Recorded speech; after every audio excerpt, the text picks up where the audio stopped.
Chapter 1: What, Where, How, and When. Starting with Rashida's question.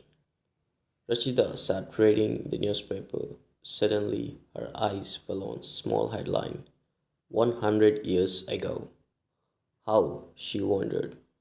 Could anyone know what happened so many years ago? Finding out what happened.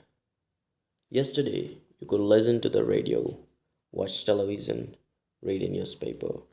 Last year, ask somebody who remembers.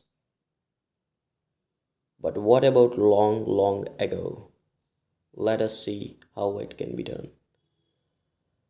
What can we know about the past? There are several things we can find out: what people ate, the kinds of cloth they wore, the houses in which they lived. We can find out about the lives of hunters, herders, farmers, rulers, merchants, priests, craftspersons, artists, musicians, and scientists.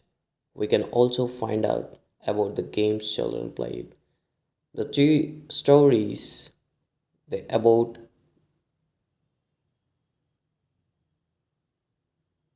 the stories they heard, the place they saw, the songs they sang. Where did people live? Find the river Narmada on map 1. Here you can imagine, or you can visit the map later this podcast. People have lived along the banks of this river for several hundred thousand years. Some of the earliest people who lived here are skilled gatherers, that is, people who gathered their food. They knew that about the vast wealth of plants and the surrounding forests and collected roots, fruits, and other forest produce for their food. They also hunted animals. Now find the Suleiman and Crater Hills to the northwest. Some of the areas where women and men first began to grow crops such as wheat and barley about 8,000 years ago are located here.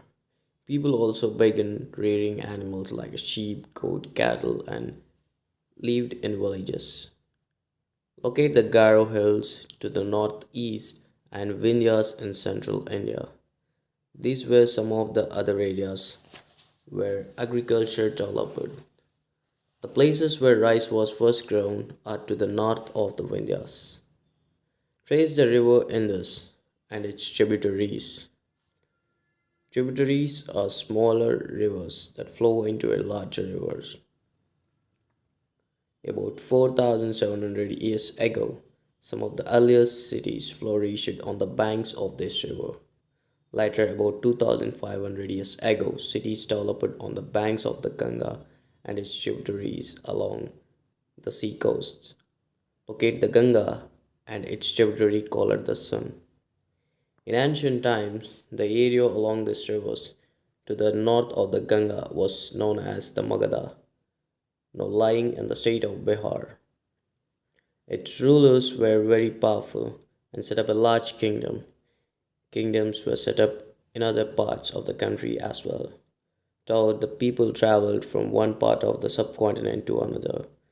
The hills and high mountains, including the Himalayas, deserts, rivers, and seas, made journeys dangerous at times, but never impossible.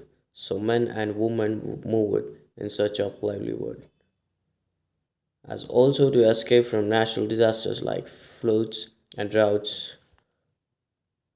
Sometimes men marched in armies, conquering others' islands. Besides, merchants traveled with caravans or ships carrying valuable goods from place to place. And religious teachers walked from village to village, town to town, stopping to offer instruction and advice on the way. Finally, some people perhaps traveled driven by a spirit of adventure, wanting to discover new and exciting places. All this led to the sharing of ideas between people. Why do people travel nowadays? Look at map 1 once more. Hills, mountains, and seas form natural frontiers of subcontinent. While it was difficult to cross these frontiers, those who wanted could and did scale the mountains and cross the seas. People from across the frontiers also came into subcontinent and settled here.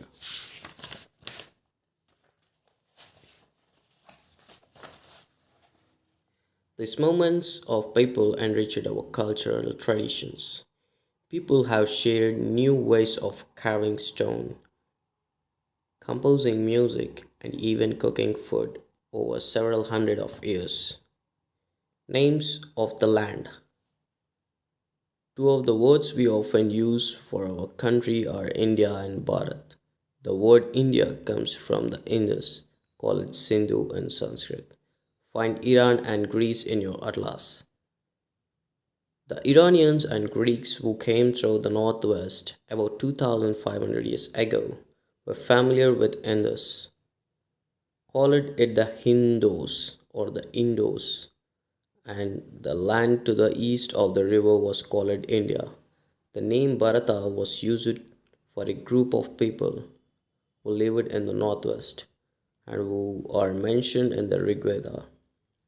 The earliest composition in Sanskrit dated to about 3500 years ago. Later, it was used for the country. Finding out about the past. There are several ways of finding out about the past. One is to search for and read books that were written a long ago. These are called manuscripts because they were written by hand. This comes from the Latin word manu, meaning hand. These were usually written on palm leaf or on the specially prepared bark of a tree known as a birch, which grows in the Himalayas. Over the years, many manuscripts were eaten away by insects. Some were destroyed, but many have survived. Often preserved in temples and monasteries, these books dealt with all kinds of subjects religious beliefs and practices, the lives of kings, medicine, and science. Besides, there were epics, poems, plays. Many of these were written in Sanskrit. Others were in Prakrit, languages used by ordinary people, and Tamil. We can also study inscriptions. These are writing on relatively hard surfaces, such as stone or metal. Sometimes kings got their orders inscribed so that people could see, read, and obey them. There are other kinds of inscriptions as well, where men and women, including kings and queens, recorded what they did. For example, kings often kept records of victories in battle. Can you think of the advantages of writing on a hard surface and what could have been the difficulties? There were many other things that were made and used in the past. Those who study the subjects are called archaeologists. They study the remains of buildings made of stone and brick, paintings and sculpture. They also explore and excavate, dig under the surface of the earth to find tools, weapons, pots, pans, ornaments, and coins. Some of these objects may be made of stone, others of bone, baked clay, or metal. Objects that are made of hard, imperishable substances usually survive for a long period of time.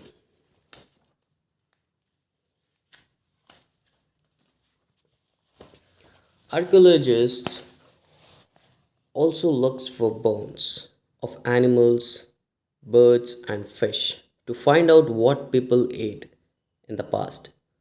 Plant remains survive for more rarely.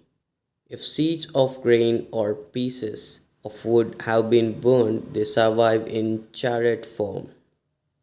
Do you think cloth is found frequently by archaeologists?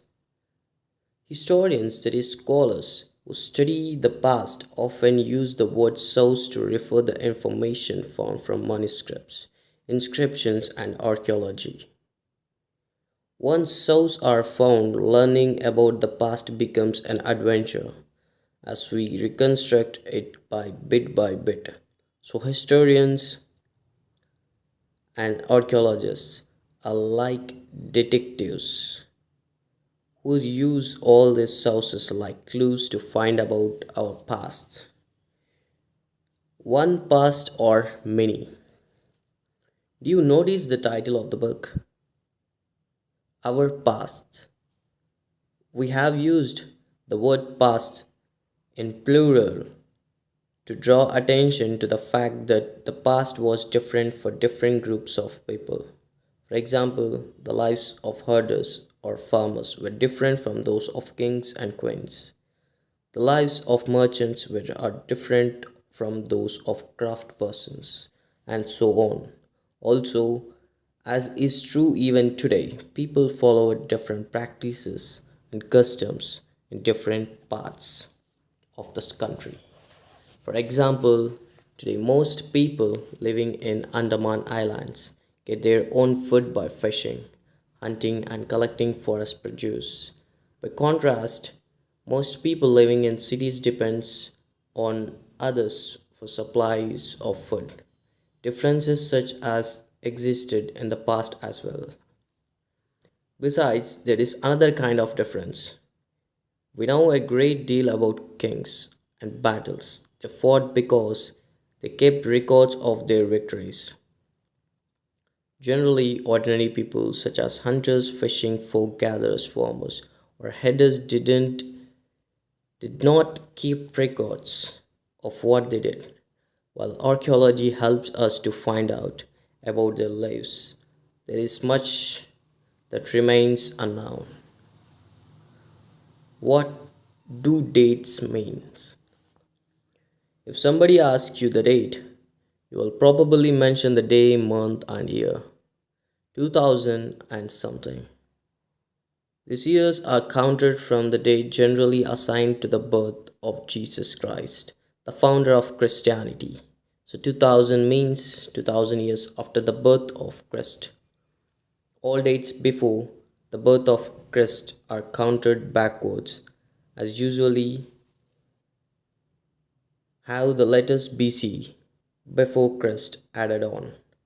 In this book, we will refer to the dates going back from the present, usually 2000, as our starting point.